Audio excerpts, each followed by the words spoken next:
Hey guys, it's Brad from probatehouseguy.com. Welcome back. So today I'm going to I'm going to actually look through some photos of a property that my acquisitions manager looked at yesterday, and I'm going to run through the photos and just share my thoughts. And this is just me finding things, and this is based on my experience and looking at just pictures. I buy lots of houses off pictures, and in fact, we buy houses out of state, sight unseen per se. I'm actually working out some titles right now on for a double wide mobile home that we bought, and I gotta send them in and retire the titles. By the way, if you're in Georgia and you don't understand how mobile home titles and all that stuff works out, I'm working on a little training course with a friend of mine to kind of teach the ins and outs about doing mobile home deals in Georgia.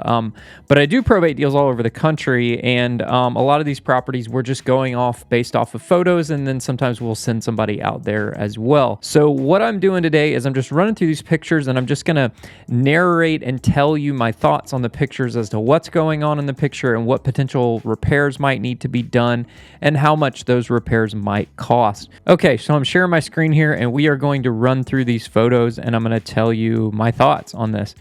Okay, right here, we've got a little brick ranch house. I see a 3-tab roof on it. The roof looks okay. I don't see any streaking on the house. I'm not sure exactly which direction this house faces. I'd have to see. One tip, if you're looking at pictures and you're looking at a roof, sometimes you'll see like black streaking on a roof, and typically that starts to happen after year 7, 8, 9, 10, and beyond, because a lot of shingles actually come with a algal coating on them that prevents the growth of algae. Those black streaks that you typically see are actually algae, and they're most common on the north side of a roof or in shaded areas of a roof. That algae will form. Because typically the way the sun kind of turns around, a lot of times the north side of the roof gets very little sun, or not as much sun as the rest, and that's the first place to get algae. So if you know, in this case, and I'd have to look at this, but if you look at the shadows, and obviously you can pull this up on a map and see which direction the house is facing, but if you do see streaking on a roof, that would typically indicate that roof is at least 7 years old. I don't see any streaking here. This is a 3-tab roof. This is the neighborhood, so it's a 3-side brick home. It looks to be a newer Goodman HVAC system. It's a ranch. This is kind of a probate deal, but in this case, this person is in a assisted living. Got a nice big Japanese maple there. What looks to be a huge patio here and some sort of little retaining wall that they've done. This backyard's going to need some cleanup. I can see some fence posts sagging and falling. You're probably going to need to be replacing some fence posts. This does appear to be a vinyl fence, so the fence itself is probably okay, but you can see some of the posts have probably rotten. These vinyl things just sleeve over the existing posts. Looks like a nice house from the street. It's a corner lot. It's got a side entrance driveway there. Corner lot. We've got hardwood floors in the house. This house is on a slab, but these are probably like a engineered hardwood floor here. There are some scratches in the floors, but in this price point, I don't know that the scratches really matter all that much. You can see some paint peeling on the windows, so these are obviously wooden windows. When you're looking at windows, you're going to want to look for any potential wood rot. These are a double pane window, as you can see here by this mullion. That is inside the glass. When they're very flat looking like that, they're in between the glass panes. Here's the front door. I think this front door, it does have a little bit of a cover over it. But there's, you're going to need some caulk. It looks like the brick needs some repointing there. That'll probably get called out on a home inspection. Don't know why they have, I think it's just decorative. These bars on the window, like this is not a bad neighborhood at all where this particular house is. So they probably just wanted sort of a decorative door, and that's why they chose that one. You do want to look, if you got a lot of bars on windows and stuff like that, you do want to pay attention to that sort of thing. So let's go through here. We're looking at the house. Obviously, a lot of junk in the house. We did offer the seller to sell it kind of as is with all the junk, and we would toss it out. There's a few siblings involved, so they're going to have to make that decision. Carpet here is pretty done for. Looks like it's probably original carpet in the house. That weird bluish greenish color, but all the hardwoods look really good. Baseboards appear to be in good shape.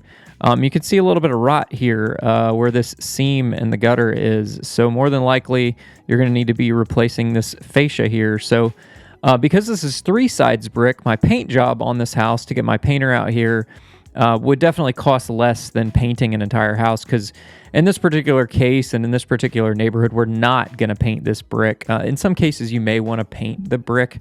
Also, if you're doing a rehab and you're painting brick, there are special types of paint you need to use on brick. So don't just paint brick with any old paint. There are specific types of paint. Go to Sherwin-Williams or Benjamin Moore or whatever and ask them what kind of paint you need to use on brick, because you do need to use a special kind of paint on brick. Otherwise, you can create some issues for yourself down the road. Notice how I mentioned Sherwin-Williams and Benjamin Moore. I do not and refuse to buy paint from big box stores. I know some people do, but guys, paint at Sherwin-Williams or Benjamin Moore is so much better quality paint than what you're going to get at a big box store. The big box store stuff is watered down paint. Even their premium lines is watered down. And if you go set up a commercial account at Sherwin-Williams or Benjamin Moore, they'll give you some pretty good discounts on the paint. And the more volume you do, the more discounts you do, or you can kind of get to know the rep. Usually you'll be assigned a rep, and they can sometimes add a little bit of additional discount on your account as well. I always buy my paint from Sherwin-Williams. Plus, I have, a commercial charge account for my Sherwin-Williams. So my painter, I don't even go there anymore. My painters go to Sherwin-Williams. They pick up the paint. They charge it to my account. Sherwin-Williams calls and says, "Hey, is this okay for, so-and-so to pick up the paint?" We say, "Yep," charge it to the account. And then I just get a bill, and it's, basically, I think they're a net 45 on that. So it helps when you're doing flips, because you can kind of float that, expense for a little bit longer. You don't have to pay it all out at once. Obviously, at a big box store, you could do like a commercial charge account too, but I have one at Sherwin-Williams, and I buy all my paint from Sherwin-Williams. Just because Benjamin Moore's not as common where I live. Sherwin-Williams are a lot more common. There's a lot of them around, so it's easier to find a Sherwin-Williams store. And again, their paint is just so much better quality. All right, so we're still looking through this. You can see this carpet is toast. It's done. I wouldn't even try to clean it. I mean, you can see how worn it is. It's been walked on a bunch. As you can see here, my acquisitions guy takes some very close-up pictures. I've been trying to get him to use wide angle in these pictures, but it is what it is. In this case, with this grout, this is questionable here, because I've tried to clean grout like this before, and sometimes it cleans up okay, and sometimes it doesn't. On this is like white tile that they used in the 90s and the 80s, and this grout just gets so dirty that in some cases, what we've actually done is we've actually gone over this with like a vinyl plank or a vinyl tile, and we've left this tile intact. And the reason being is that as long as this tile is pretty like flat and it's not laid terribly and it has a bunch of undulations in it, if it's pretty flat, you can actually lay like a vinyl tile directly over this. You'll have to take your shoe mold off and reapply your shoe mold, and then you're going to have to use some silicone caulk and actually caulk this gap, because you need expansion and contraction here, so you're going to have to leave a little bit of a gap at the tub, and then you'll just caulk that gap. But that is, if you don't want to tear up all the tile, you can just overlay that. You could attempt to clean this grout. You're going to want to bring a professional company in here that has good cleaning agents, and you're going to need to use a steam cleaner. In my experience, you can generally get it about 80% clean, but it's still going to have some discoloration to it. So that, again, is the tile, and you can try to clean it, and it may come out clean. Looks like the vanity's in okay shape. In this case, I would change this vanity top out. This is just basic white laminate. You can go get a new vanity top from the big box store that's, a natural stone or an engineered stone for like $300. With a lot of times they even come with a new faucet. They'll come with their own sink, and that's an easy, quick upgrade to the bathroom. Just change the knobs out. I would keep these. These are thermofoil cabinets here. And what a thermofoil cabinet is like, it's like a plastic coating over a particle board core. And sometimes what happens is that plastic coating starts to peel off over time. It starts peeling around the edges where the seams are. If it does do that, I don't try to fix it. Don't try to paint it. There are companies online where you can buy new doors. I buy mine from, I think it's fastcabinetdoors.com. You can buy thermofoil doors. You need to make sure you buy the exact profile. They show all the profiles and have all the measurements and the specs so that you order the right one, and you just give them the dimensions and they'll ship them to you. It usually takes a few weeks, couple weeks to get them in the mail, and then you can change the thermofoil cabinets out as long as the rest of the cabinet's okay. Sometimes from a time perspective, it might actually be more beneficial just to tear this whole vanity out and replace it with a store-bought vanity, only because of, if you're talking about time period, waiting on getting a cabinet, it could be, 2 or 3 weeks, and you're paying more interest on your loan, and if it's slowing your project down, sometimes it's actually just better just to buy a new vanity. You can get a store-bought vanity for $400. So this room's full of junk, but I mean, you can see here it looks to be in good shape. I'm always looking for water damage. Also, what you can do in the shower, I would leave the shower. A good cleaning company can get these little fiberglass showers nice and clean.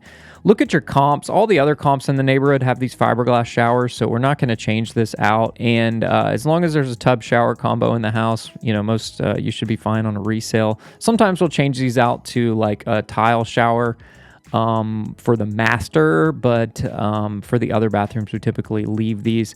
And if they are like a yellowy color, I do have a guy that will come in and reglaze them for me. For this size shower, he charged me, well, his prices have gone up. I think the last one he did for me was about $600, something like that, to come in and reglaze it all white. And then we'll just change out these trim kits to be consistent with whatever other fixtures we do in the house. The trim kits are pretty cheap. I think they're like $50 or $60. You can just look. Typically, it'll tell you there whether it's Delta or Moen or maybe it's Pfister. And you can actually order replacement trim kits from the manufacturer. Some of the big box stores even sell the trim kits, and you can also get them at plumbing supply houses. And they will, you can just basically swap out the spout, swap out the escutcheon and the handle, and swap out this overflow vent here. And you can get, matte black and oil rub bronze is not real. Matte black's kind of the thing now. Or you can get chrome, or you can get brushed nickel, or you can get gold. Ugh, I hate gold. I do not like the gold trim. I've always hated gold. I don't put gold in any of my projects just because I personally don't like the way it looks. I hate gold stuff. But that's just me. Anyways, you can get those trim kits. Like I said, they're, $50, $60 depending on the manufacturer. And, a lot of the manufacturers, the shower valves haven't changed in many, many years. I think Delta has 2 or 3 types of valve, and Moen has 2 different types of valves. Pfister has the same valve. A lot of them have used the same valve body for the longest time, so the trim kits just swap out on the valve body. Toilet looks to be newer. That thing, I don't know how out of level that floor is, but you see that gap under that toilet, and that looks to be like a shim. I'm a little concerned about that, trying to understand why that toilet is propped up so high like that. That's interesting. I would want to have my plumber look at that, and you may have to change that out. Looks to be a different carpet, but it's kind of dirty, kind of grungy. We'll just change all the carpet out in this house, to be honest. Honestly, it looks like it's only carpet in the bedrooms. This is a 3-bed, 2-bath house. You're talking about probably $1,500, $1,800 to have my carpet people come in and just swap this out with like a builder grade carpet. Everything looks good in this room. This is the master bath. Luckily, it has a like kind of an aluminum trimmed shower door there, which we would just probably leave that. Just have the cleaning people clean it really good, get all the kind of mildew and grime out of the edges and stuff. Clean it really, really good, and we just keep that shower door there. I wouldn't bother replacing it. If you do have a shower door that has a lot of like hazing on it, there are some acid products, and a good cleaner will know the acid products to use that can actually kind of like clean that glass really, really good. If it's not too bad, you can actually use a mixture of a little bit of white vinegar and like a drop of Dawn dish soap in a squirt bottle. Spray that on there, and that white vinegar is acidic enough where it'll eat through a lot of the soap scum. You'll have to clean it a few times and then just squeegee it out when you're done, and you'd be surprised at how clean you can get some grungy old shower doors. All the trim looks good in this. This master bedroom has like a really fancy chair rail molding in here, which is kind of nice. Decent amount of trim in this house, which is good. Again, carpet will need to be replaced. We'll repaint this. This particular house, I want to say, is 2,000 square feet. So to paint the whole inside of this house, you're probably looking at probably $6,000 to paint. My painter would charge me about $6,000 to repaint everything in the inside of the house. That includes changing out all these knobs. You see, these are the gold brass ones. We would actually go change all these knobs out. Cost about, generally speaking, for kitchen knobs, doorknobs, everything, $700 for all the knobs in the whole house. And then my painter usually installs them for me when he's painting the house, because he's taking, if he can take all the knobs and doors off, he's actually ecstatic about that, because it's easier for him to take them all off than it is to try to tape around them. It costs more time and money to tape around them. So we usually just change them all out and put brand new ones in. Depending on the house, we'll either go with matte black or we'll go with brushed nickel. Just really depends on the house, depends on the neighborhood. One thing to note is these Roman tub spouts can get very expensive. And with these garden tubs, they are difficult to change these. It looks like there's a water closet here. The plumber would probably have to come in the wall on the backside and cut a panel out in the wall. These are a pain in the butt to change, and these Roman tub spouts are not cheap. So a lot of times what we'll do is we will leave the chrome. We've even painted the chrome tub spout before if we're doing black. It doesn't hold up long term, but that's just kind of a money-saving tip. And then you can actually go to the plumbing supply house and you can buy different handles and get rid of these little sort of crystal-looking plastic knobs. You can get something nicer looking. These are thermofoil cabinets. You can see how the frames have yellowed out over time. So I would probably actually have my painter sand and repaint the frames, but the doors still look pretty white. Otherwise, we wouldn't really do anything else in this laundry room. Living room all looks great. Again, lots of trim. We'll just paint everything on the inside. Wow, there's a lot of trim, like the detail in all these moldings. That must be that's like a mirror. That's not part of the house, but lots of detail in all the moldings. We'll change out all the fans, swap out the light fixtures. To do a house like this, just swap out all the light fixtures, change out the ceiling fans and stuff. You're generally looking at somewhere between $1,500 and $2,000 for all the fixtures. If you're buying like switches and stuff. And then my electrician for a house of this size is probably going to charge me, depending on how many devices there are, somewhere between $700 to $1,000 to change all of them out. And then you can see here it's got baseboard outlets. I'll generally send my electrician in and have them just look at it. Oh yeah, look, they already have an access panel right there for you in that master bath. By the way, these photos are out of order. Sometimes when he uploads them, they upload out of order for some reason.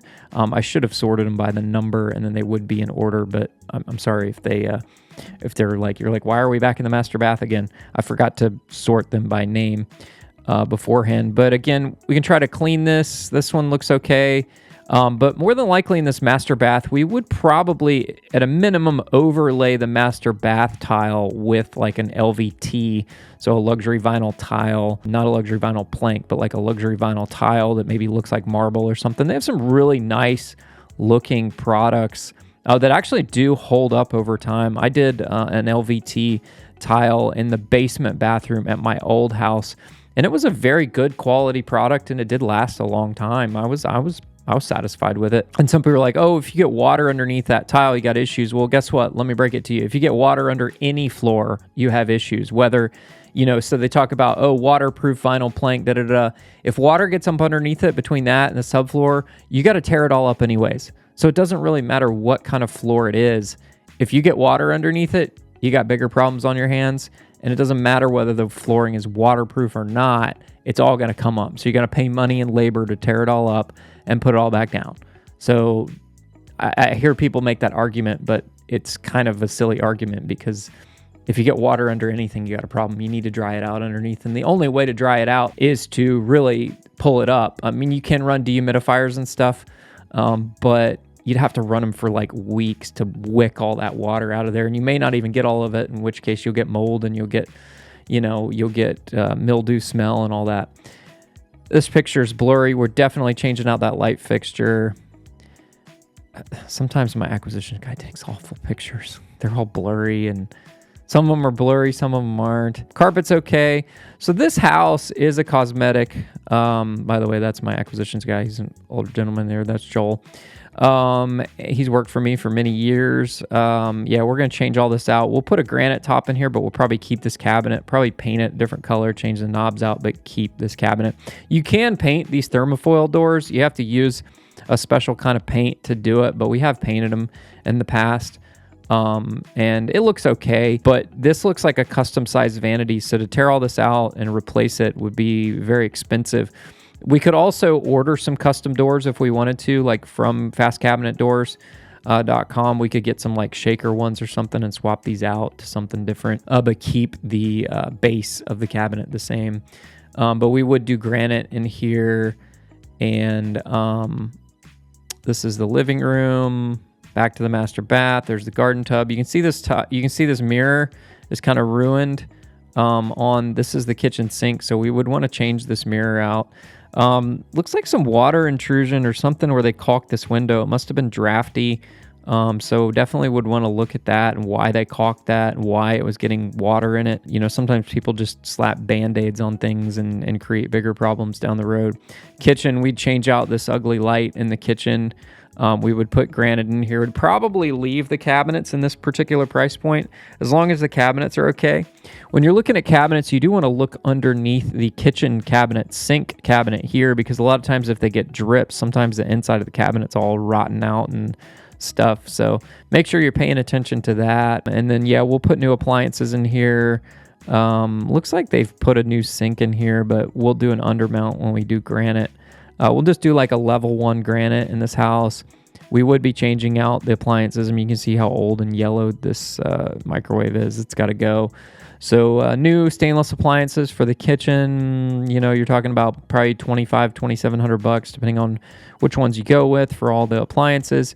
And then get rid of this ugly light. Now, this ugly light here is very ugly, and it looks like my painter's going to have to do some drywall work because you're going to have to tear this weirdness out and then smooth the drywall out and repaint it. So that will cost me a little bit more money to do that. Yeah, you can see they changed this thermofoil cabinet. You can see they put screws in it. So that's going to have to be addressed there. You probably need to order a new drawer face to match the rest. And then you can see here, this is chipped here. You remember what I talked about? You see how that's chipped like that? So you're going to have to address that. And if you fix this one, you may have to fix all the rest of them, so keep that in mind. Depending on how many of these doors or drawer faces are chipped, we may opt to just replace all of them. Or maybe if it's only one, we could order one replacement door and do that. I would paint the cabinet faces, have my painter paint them so they kind of color match this, because you can see they've yellowed out at a different rate than the doors have. We'll change out this ugly old fan, like I said, new doorknobs and all that stuff. And then again, in the backyard, you've got rotten fence posts and you've got some fence repair to do, so you're going to have to allocate some budget. This is a big, giant paver patio area, really, really nice. This would all need to be power washed. So my power washing guy is probably going to charge me about $400 or $500 to power wash this whole house, get it looking pretty. And the painter's going to need the house power washed to begin with anyways. Okay, so let's see here. All right, check this out. I want to show you this. So you see this right here. Look at all that peeling paint. That is not good. Do you know what's causing that peeling paint? I'm going to jump to another picture and show you. All right, so check this out. This is quite common. And the reason this is common is because they did not adequately flash this right here. There's supposed to be step flashing up underneath the siding, and you can see the siding is really tight to the roof, which is not good. The siding needs to be cut back about an inch above the roof. You're going to have to be replacing some of these pieces. See how the paint's peeled like that, and how this is hardy. This is like a fiber cement siding, but you see how it's broken and chipped like that? The reason that it's broken and chipped like that is because what's happening is water's coming around here. They do have a kick out flashing here, but they don't it almost looks like there might be a flashing here, but it doesn't look like they have adequate flashing here. So all the water is running down and it's getting up underneath the siding and running down. And then the siding is absorbing, because it's fiber cement, it still does soak up water. It's a cementatious product, so it's going to soak up water. And then whenever that water freezes, it breaks like this. So you see how it's chipped out like this? That means it's frozen and then broken. The ice is expanded out and broken the material. And then because the siding has stayed wet all the time, all the paint is peeling off of it. So this is actually a serious thing, and I'd be willing to bet you that there is some sheathing rot behind this, where the sheathing right here in this general area is rotten away. I would be willing to bet you that was the case. You also have some rust up here. The painter will take care of that. They'll sand that off. They'll prime this up. And then you can actually get a new chimney cap made for, $300 or $400. A chimney company can actually make you a new chimney cap. You'll have to call a chimney company to do that, but they can just make you a whole new cap. You can just throw this one in the trash. It may be repairable. You may be able to sand that out, and you may be able to put some paint on it. It may be okay, but again, brand new cap is like $300 or $400, so I wouldn't fret about that. The gutters on this house look okay, but they're not seamless gutters, so we may opt to replace them. To replace all the gutters on this entire house, you're probably looking at $1,200 to $1,500. It's not a very big house. All this siding's going to need to be replaced. This you can probably sand out and repaint that and prime it. Some of this down here, it's hard to tell, but you're definitely going to, I would replace this piece all the way down. I would replace all these pieces of siding with brand new siding, and then when you pull that siding off, you're going to see the rot underneath. I would not try to sand this out and prime it and paint it, because it's going to look like you tried to fix it. It's going to look terrible, like you cut corners, and then the home inspector that does the home inspection on the house is going to be like, hey, this guy cut corners. What else is wrong with this house? And then you're going to open up a can of worms. You're going to have a bad inspection report, and you're going to have to fix it again at the end anyway. So do it right the first time, guys. Don't try to, obviously I mentioned saving some money on some things, but there's a difference between saving some money in certain areas and just cutting corners and not repairing things that need to be repaired. So make sure you're fixing things up front, because the worst thing you want to do is try to hide something, cover it up, and then you get sued later. So just do the right thing. All right, so it looks like they've also added in some electrical switches here. Maybe they had some lights, or they have an outlet down here. There's the garage, just your standard 2-car garage. There's a water heater. It looks like that water heater has been changed out, because that's a fresh flue pipe there. You got attic access in there. It's hard to see everything because there's so much stuff. Yeah, this water heater that's very new. Although you can kind of tell that an amateur did the change out, because they use these little flexible like gas line things. There's some other ones that you can use that are a little bit better quality. And then they used a shark bite fitting here. Yes, shark bites are fine. People use shark bites. I don't like shark bites. It's not that much more time and effort to put like a crimp-on fitting. Whether if you got copper, you could do a ProPress fitting, or you can sweat copper. Sweating copper is not hard. Like, I don't know why people try to like avoid it, but sweating copper is not that difficult to do. But anyways, you've got this pipe here that's going to need to be addressed. I would change that out with a different fitting, especially if that's a pressure line. If that's just your overflow pressure relief valve, then I wouldn't worry about it. But if it is a pressure line, eventually these shark bite fittings do fail, because they're relying on a rubber washer to make the seal, and ultimately rubber breaks down over time. So change it out to something different. Here we go, looking at this. You've got some fascia peeling or rot going on there. You're going to have to address that, replace some fascia pieces. My gutter guys actually replace fascia for me, but depending on if I have the painter out there first or the gutter guy out there first, I actually try to get my gutter guys out before my painters come, because I actually want the painters to paint the gutters to match the house. So I typically get my gutter guy out there first, before my painter gets out there. So we got to address that. Otherwise, decent house. You got some broken fence pieces. You can buy a lot of these vinyl fence pieces at the big box stores, so you can get replacement pieces. You see where that one's broken there, but you can see all the zip ties there. It's going to need some new brackets. You've got some rotten posts, and also this is sitting up on some kind of retaining wall that they built around that patio, and that retaining wall has some issues, and that's going to get called out on inspection. I probably wouldn't fix that retaining wall out in the back just because it's not that tall. It's more of an aesthetic thing than anything. You can see here how it's broken. I would probably not fix this. I'd just leave it alone, but I would definitely replace some posts, and you're going to have to go much deeper into the ground to fix these posts. You're going to have to pull up some pavers here. That's going to cost you money. Kind of, you see how it's fallen down. That's definitely not good.